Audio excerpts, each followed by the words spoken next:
Hürmetli vatandaşlarımla şeyimizni devamlaştırırız.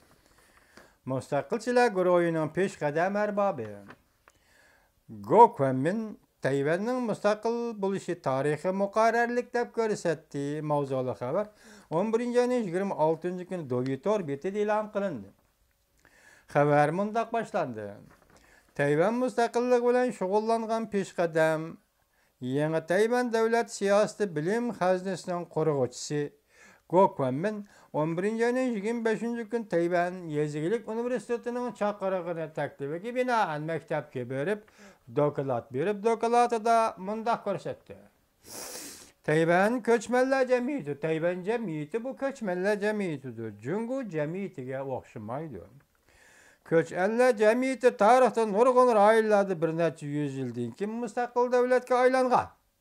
Belki bugün qaysı bir əsrinin daxiri devamını yaşavatkan buluşu mümkün Tayvan. Tayvan müstakilliği tarihi mukarrerliktir dep görset. Gökmen'in mundaq görsetdi. Yeni hakimiyet kurulgandan keyin yaki Taylandda 1. ayının 16. günü aldığımızdaki 1. ayının 16. günü yeni saylam çıktı.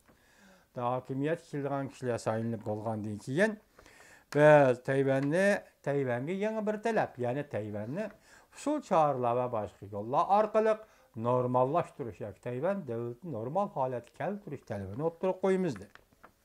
Hazır müstakillik jakalaşının ayışı yok dedi Gökmen çünkü Tayvan hiç kandak bir devletin müstemlikisi emas. Hatta Cumhur'un müstemlikisi emas. Biz demek yani Tayvan demek Tayvan. Müstakil buluş gerek. Hazır halatını saklaş, Tayvan'ın hazır halatını saklaş degenlikdir. Tayvan'ın normal devlet buluş nişanını qoğluşumuz gerek. Yani bu nişan yetişimiz gerek deydi Gökmen. Gökmen yani mundaq görsetdi.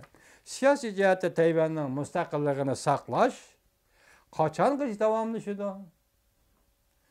Biz müstakil devletlikin asas kanunu biz tüzmedik. Devlet marşını biz yazmadık. Biz müstakil devletlikin mükemmel emas. Şuna normallaştırış gerek. Tayvan'ın müstakillik ordunu normallaştırış gerek deydi Gökmen efendi.